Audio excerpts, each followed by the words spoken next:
When you think of Iran, you probably think of this. At least 65 people have been killed in demonstrations that began in Tehran almost 2 weeks ago. Some 60 Americans, bound and blindfolded, are now beginning their 6th day of captivity inside the U.S. Embassy in Tehran. So far, more than 3,000 people have been killed, according to the World Health Organization. Today, our perception of Iran is dominated by the regime that has controlled it for almost 15 years. But I want to show you a different Iran, the Iran that existed long before this regime. I want to show you what led up to it. Because understanding that Iran is key to understanding how we got this brutal religious regime and how it has survived for so long.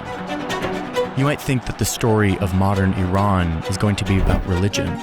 But in fact, the story I'm about to tell you is about power and fear. Because for most of its history, Iran was a superpower, an advanced civilization ruling over huge swaths of land that today we call the Middle East and Central Asia. They have been culturally, militarily, politically at the center of things for a very long time. Oh, and this was starting like over 2,000 years ago. But empires rise and fall, and this empire eventually was in decline, which gets us to our story, which starts here.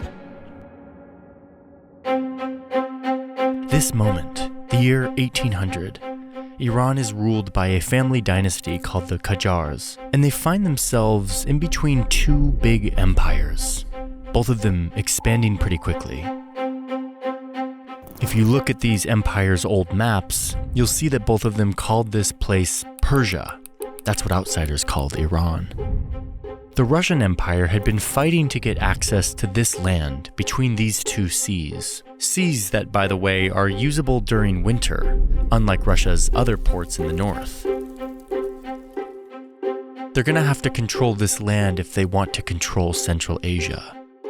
Russia easily defeats Iran in a few wars, and they take the land and get access to the seas. And in doing so, Russia makes Iran sign some treaties that gives Russia exclusive military control in the Caspian Sea. The treaty also says that Russian merchants can do what they want. They don't have to comply with Iranian law. It was a lot. Oh wait, and I almost forgot, if this wasn't enough, Iran has to pay Russia back for the war. So it's still the early 1800s, and Russia has just leveled up its strategic position in Central Asia, not just by conquering this land, but by solidifying major leverage within Iran. Now, over here, the British are watching. They're watching closely, and they're getting nervous. Russia now has access to these seas, and it has leverage within Iran that means easier access to this Gulf, the Persian Gulf that leads to the rest of the world. Even worse, this land east of Iran is strategic high ground. They call it the key to India, meaning if Russia got access here, it would threaten the British Empire's most valuable colony. Iran might take this over and give Russia access. This would be a nightmare for Britain. A British general calls Russia a, quote, disagreeable and even dangerous neighbor. So the British Empire jumps into a competition for influence in this region that would come to be known as the Great Game. They fight several wars with Iran to stop them from getting the key to India.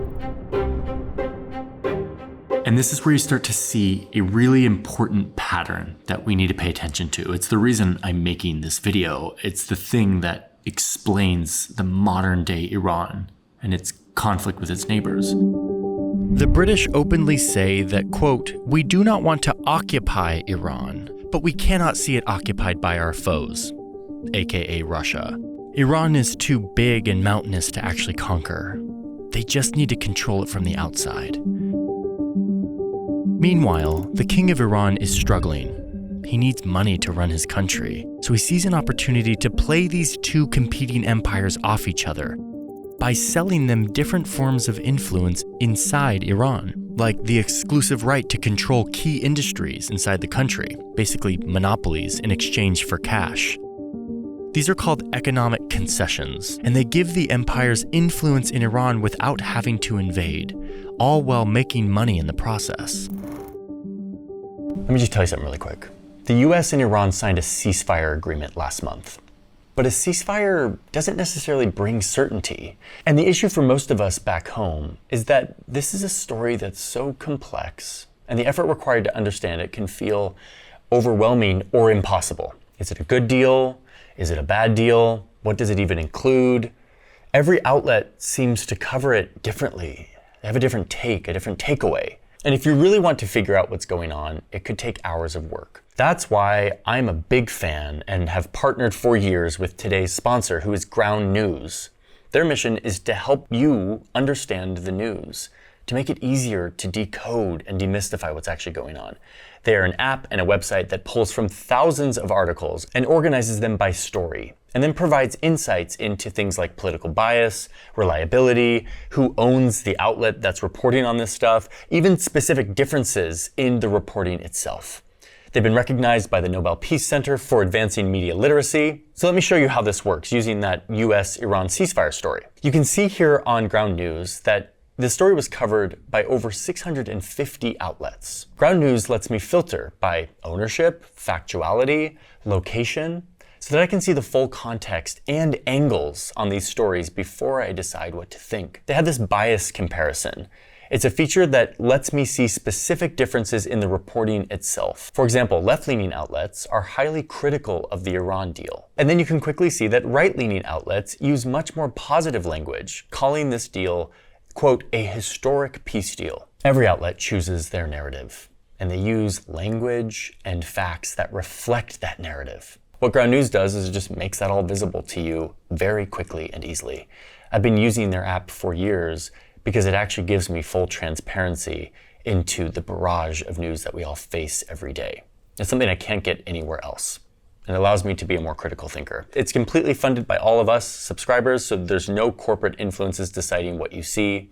You can get in on the Vantage plan, which is the one that I use, and you can get 40% off if you use the link in my description. It's ground.news/Johnny Harris, or you can just scan the QR code here on screen. Thanks, Ground News, for sponsoring today's video. So over the next few decades, British and Russian engineers, bankers, merchants, and soldiers flood into Iran.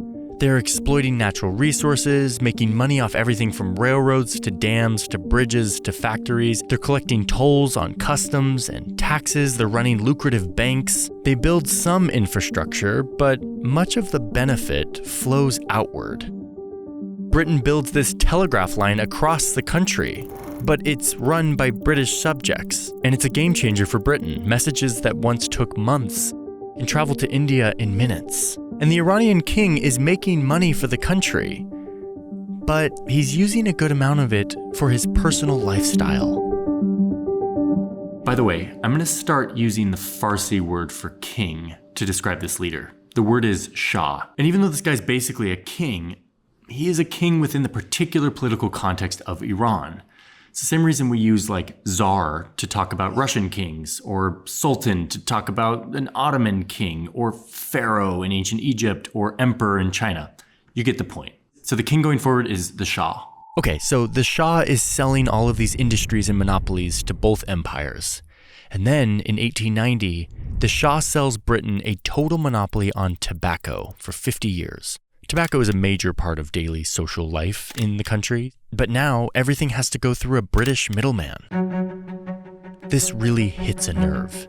The people are starting to become fed up with outsiders controlling their country. So they band together and protest. And it works. The Shah cancels the tobacco agreement with Britain. Iranians are starting to realize that mobilizing together can bring about change.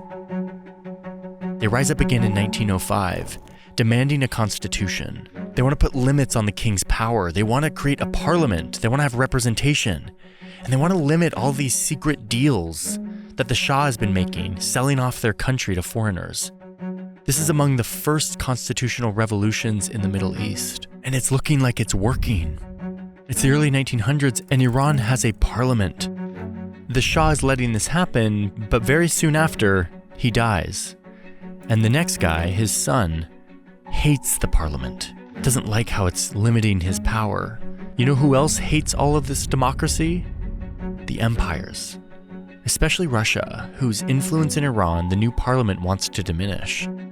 So Russia sends in 12,000 troops to support the Shah. They show up to the parliament with a bunch of cannons and they open fire on the parliament building. They kill hundreds of lawmakers and constitutional revolutionaries. They arrest many surviving revolutionaries. Others are executed. The Shah is killing his own people with the help of outsiders. And unfortunately, this is something we will see again. But the Iranians striving for democracy fight on, and they gain back some power in the country. It's the early 1900s, and this pattern that we've seen for 100 years continues, the struggle for influence in strategically located Iran. Germany enters the scene, and Russia and Britain realize that they need to team up to keep German influence out. So instead of fighting each other, they divide Iran into spheres of influence and promise not to cross into each other's area. Of course, Iranians had no say over these lines of influence. And then, a year after the empires slice up the country into spheres of influence, there's a discovery that will make Iran even more valuable to control. Oil. Lots of oil. Now, the Shah had sold the rights to explore for oil to a wealthy Englishman in 1901. And after 6 years of searching, he finally found it. Now, the British Navy would be switching from powering its ships with coal to oil. So look what happened here. Iran went from being a buffer zone that protected British trade routes and their vital colony to holding the key to Britain's naval dominance, which is their global dominance. Britain is not leaving Iran anytime soon. They would go on to establish a company we know today as British Petroleum, or BP. And of course, they send troops to protect this vital resource. Right in time for a war to break out in Europe. When World War I begins, Iran declares neutrality. They want no part in this fight, but the fight comes to them anyway. Iran is too strategically important, especially with all this oil. The war ravages Iran's economy, and at least 2 million Iranians die from food shortages and disease caused by the war. Once again, Iranians are paying the price while the empires fight to protect their wealth and influence. After the First World War, Russia is going through a communist revolution, turning into the USSR or Soviet Union, and they leave Iran. But they're just next door. They could come back at any time. But for now, it's just the British Empire, who wants to increase their influence here even more due to the vast oil reserves they're discovering. Oil had been a game changer in World War I. It's one of the reasons the British won, and Germany, who didn't have access to nearly as much oil, lost. Oil is a strategic weapon. They can't leave Iran. But Iranians are fed up with what has been over 100 years of foreigners running their country from the outside. So this military man rises up. He works with the parliament to throw out the old Shah and promises to make Iran great again, trying to get the people to remember that this was a superpower. They need to restore that greatness. His name was Reza Shah. At a time of rising nationalism everywhere, Reza Shah emphasizes Persian identity and greatness, reminding people that the majority of Iranians speak Farsi, not Arabic like much of the Middle East. And this Shah says that Iran was great before the Arabs brought Islam to Iran, so he wants to reduce the influence of religion in the society. He wants to make the secular state the only political and legal power.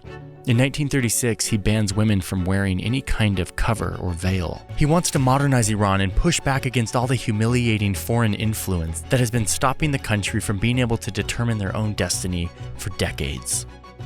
It feels like a new era for the country. He's building hospitals and schools and roads and a university. Farsi becomes the official language. Nomads are forced to settle down. He builds a railway across the country.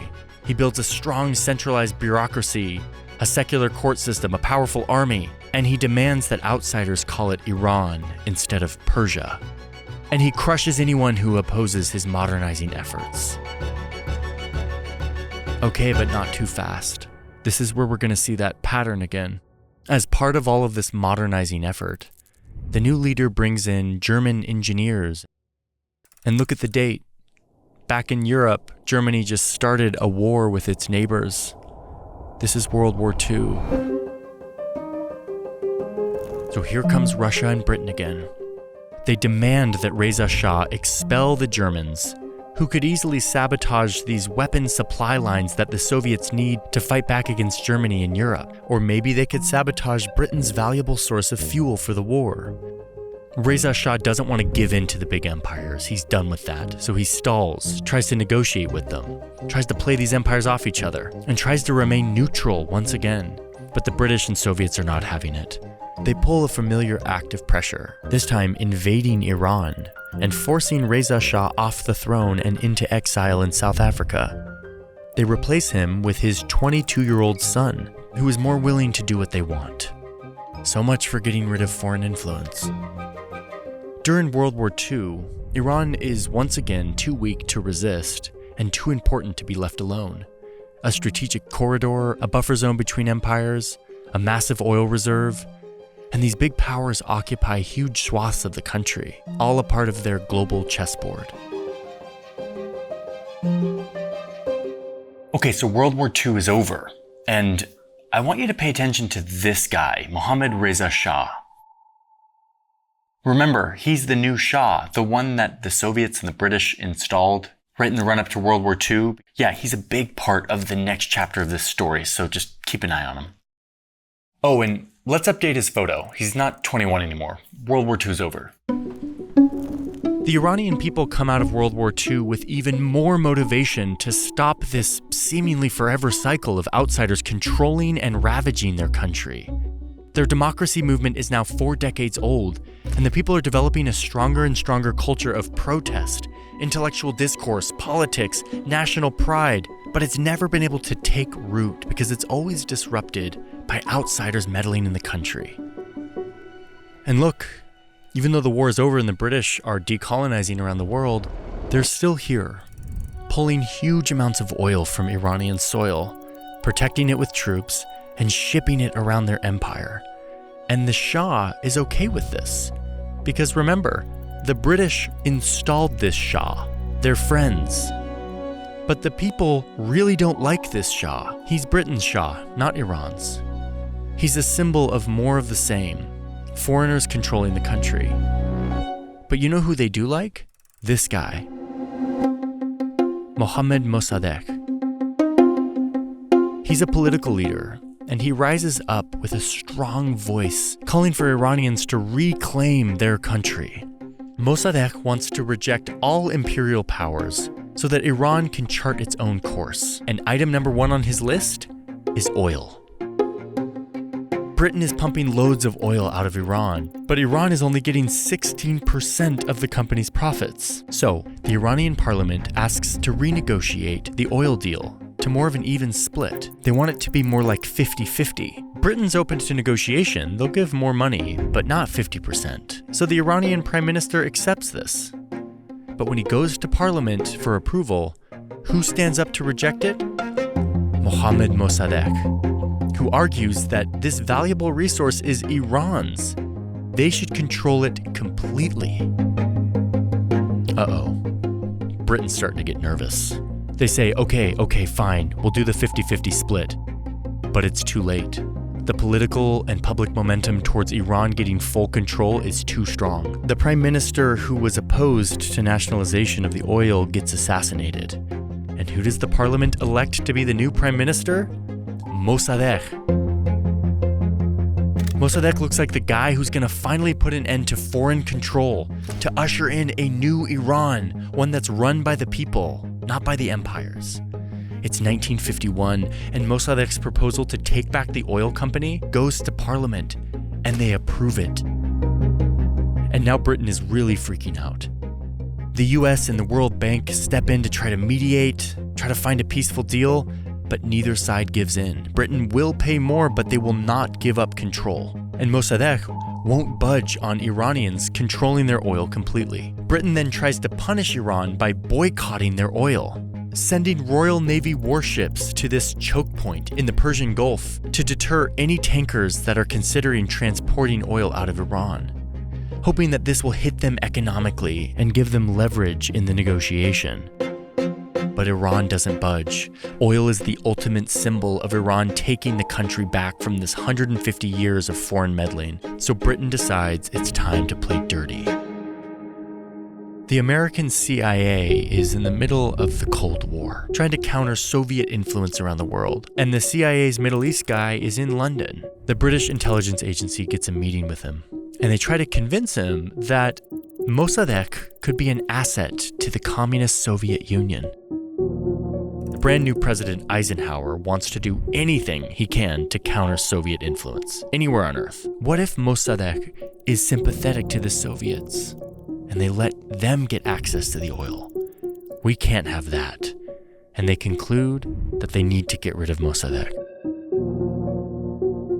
This is basically a rerun of several previous episodes of this story, where the big empires use Iran as a playing field to counter the influence of their geopolitical rival.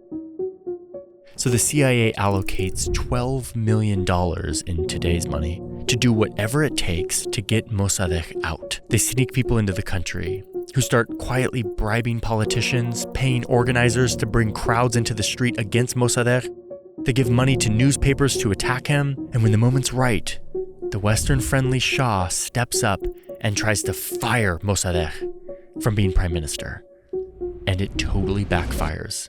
The people keep supporting Mossadegh, and the Shah flees the country for Rome. The CIA regroups and continues their secret campaign of influence, and they eventually get enough of the military to flip. Getting the military on board is usually the defining feature of a coup. And now enough of the Iranian military supports the Shah and not Mossadegh. They go to Mossadegh's house, they arrest him, they run him through a military trial, and charge him for treason because he didn't obey when the Shah tried to fire him.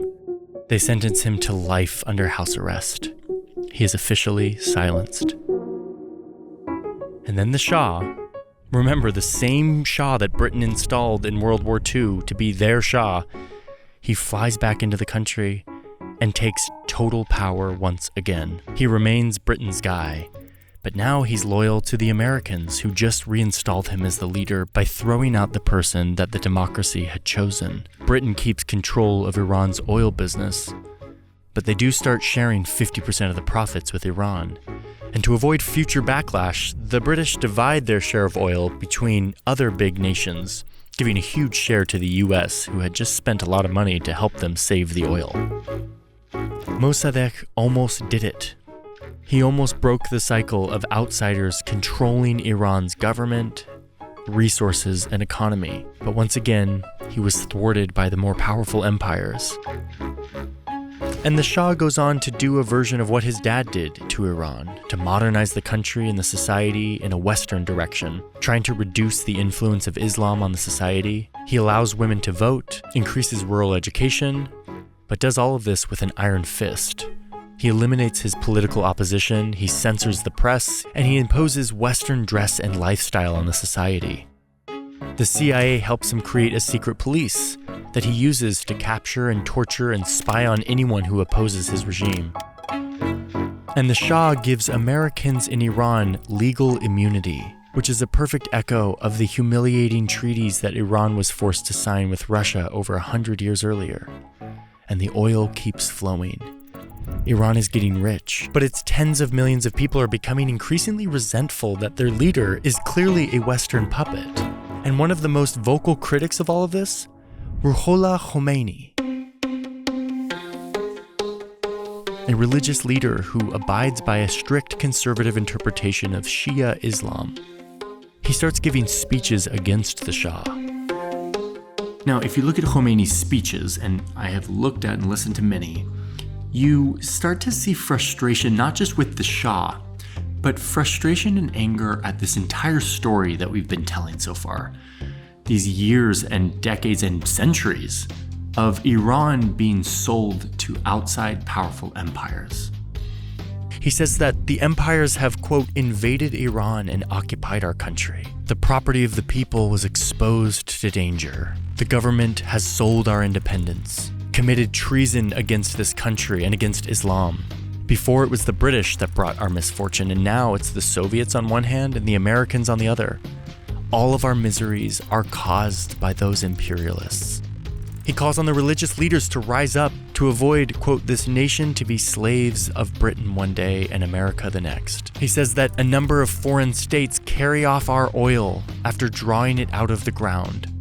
And the negligible sum that they pay to the regime, they have installed returns to their pockets by other routes. They have reduced the Iranian people to the level lower than an American dog. And all in all, the people must, quote, throw the Shah out of Iran. It's a call for revolution. Now, I told you at the beginning that modern-day Iran is not all about religion and religious beliefs, and that's true.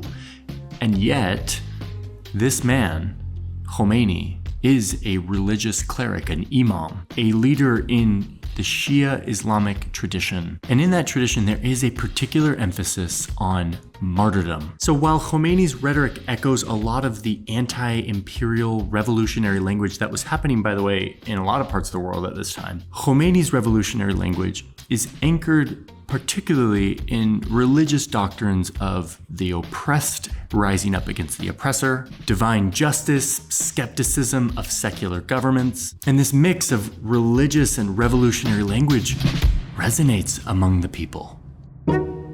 Khomeini is arrested and almost executed, but the people rise up in protest. The Shah responds with soldiers and open fire. The Shah's people worry that executing Khomeini will make the uprising worse. So Khomeini is released, but forced to leave the country.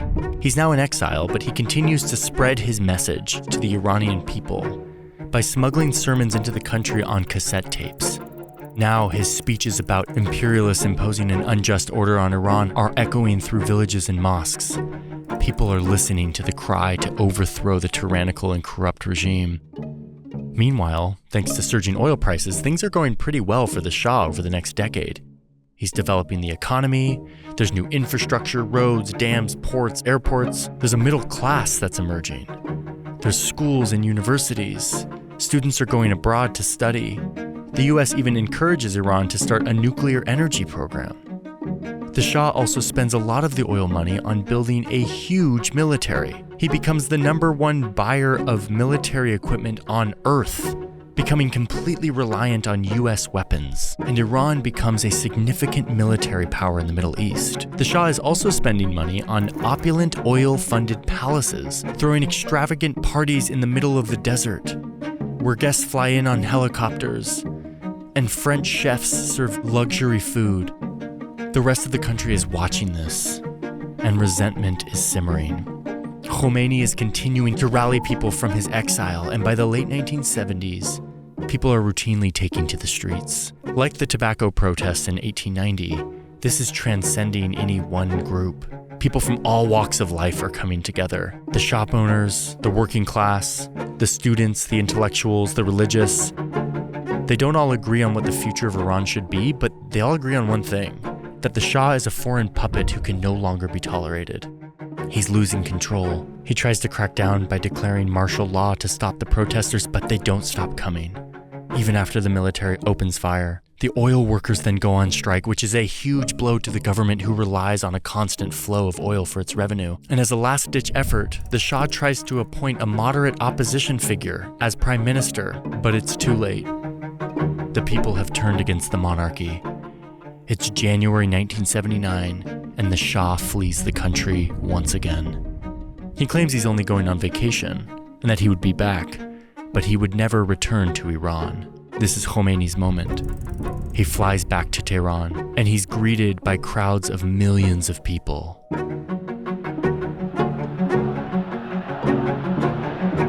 This is what a revolution looks like. He gets the military to flip, to stop supporting the old government, and he quickly consolidates some control over the chaos. Foreigners flee, especially British and Americans, who are enemy #1. Though the revolutionaries do seize 66 Americans and hold them hostage for over a year, Khomeini dissolves the old government, the monarchy, the parliament, and he replaces it with a new system, one that he developed while in exile. Hey, if you're still watching, you are probably somebody who wants to better understand the world. so do the thousands of members of our club called New Press. New Press is where smart, curious people get a deeper version of what we do across all of our channels. In-depth interviews with experts we speak to, conversations between creators, and a place to connect with other members directly.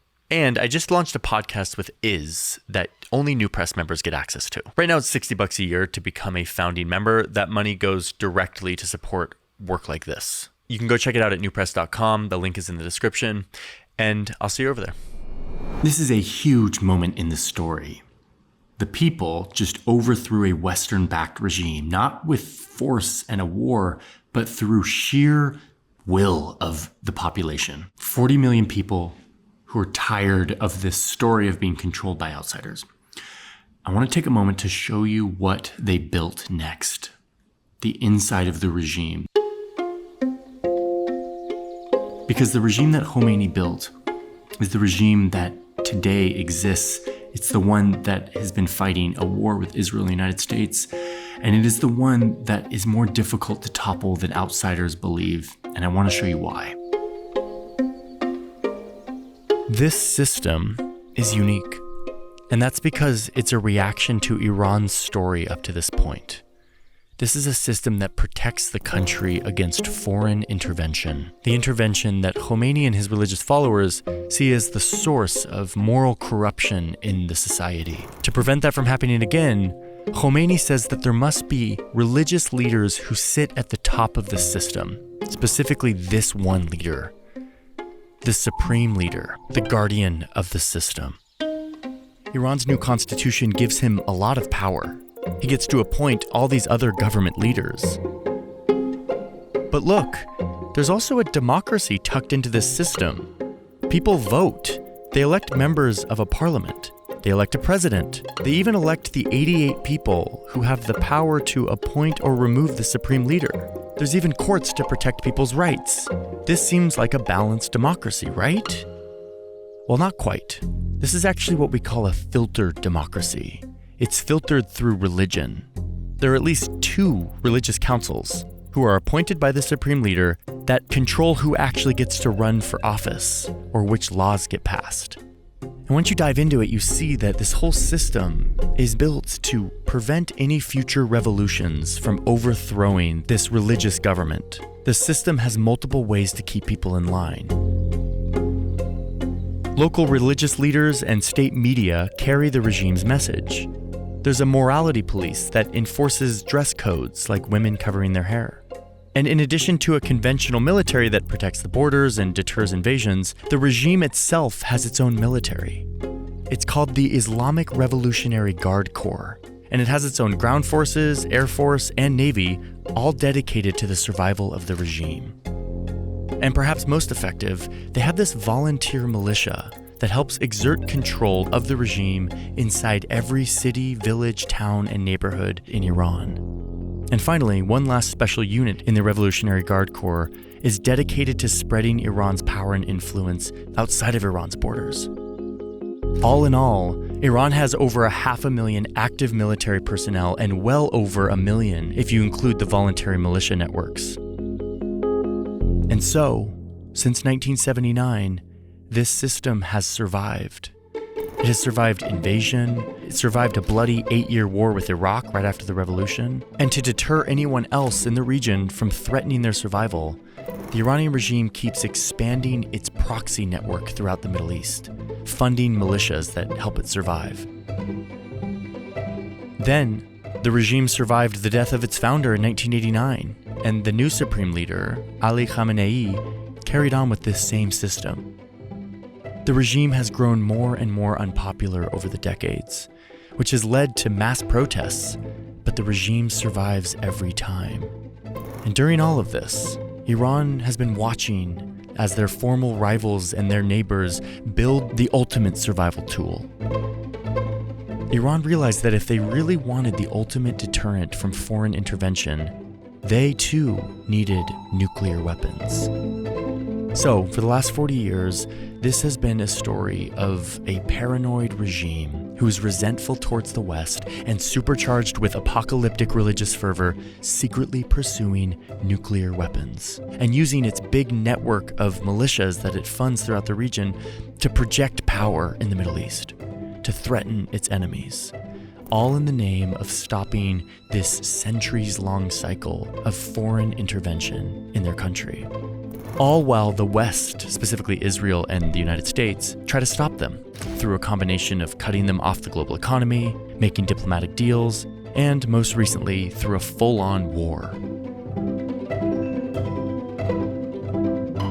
These most recent wars between Iran and its enemies, Israel and the United States, have really been a part of Israel's strategy to weaken Iran. To not just stop their nuclear capabilities, but to also weaken this network of proxy militias they have around the region. And ultimately, if you listen to the leader of Israel for the last 20 years, the goal is to stop this standoff once and for all by toppling this regime, by getting rid of it altogether. Israel's wanted to do this for decades, and they finally got the US on board. But this is where the long story that we just went through starts to teach us some lessons about what might happen next. First, remember that this country comes from what was, for most of its history, a civilizational superpower, the dominant power in the region. And for the last 200 years, it has been humiliated, controlled by outsiders who have dominated it through coercion. That memory, that resentment is woven into modern day Iran, especially the regime. A regime that rose in a burst of anger in 1979. A regime that, yes, is fueled by apocalyptic religious fervor and belief, but as we now see, it is also fueled by this story, by ensuring that this never happens again, that outsiders will never again control Iran, coerce Iran and its people and its government, and who have built a paranoid, high-control regime full of multiple parallel governments and layers of different militaries who centralize the power around this supreme leader. And so what we see, as one expert told me, if Israel takes out 100 top officials in an airstrike, there'll be 100 more waiting to take their place. This is a regime that is designed to be coup and revolution proof. And the last thing I must say is that this has been a story mostly about Iran's government and its conflicts with outsiders. I have said nothing about the people. When I was in my 20s, I studied Farsi and I got to know a lot of Iranian people. And I learned a lot about the difference between the regime and the people. Iranians are some of the most generous, kind, enthusiastic, brilliant people I've ever met. And I learned that the vast majority of them, 80% according to some polls, do not support this regime. And yet these people continue a centuries-long tradition of Iranian people being stuck between the government and the outside powers that want to control them.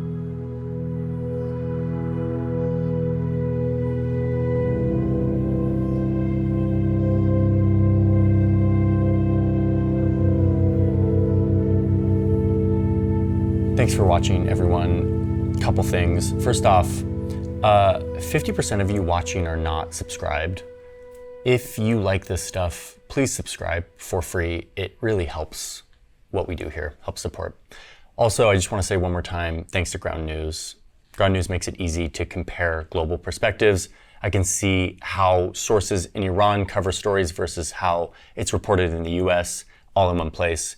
You can go to ground.news/Johnny Harris to get 40% off the unlimited access Vantage plan and see for yourself. And I just lastly want to let you in on something that I haven't fully talked about yet, but if you've made it this far in the video, I'm going to tell you, I'm working on a big documentary series called The Human Element. It's going to launch later this year. There's more info on that over at New Press, our club of curious people. You can go check it out at newpress.com. Thank you all for being here. I'll see you in the next one.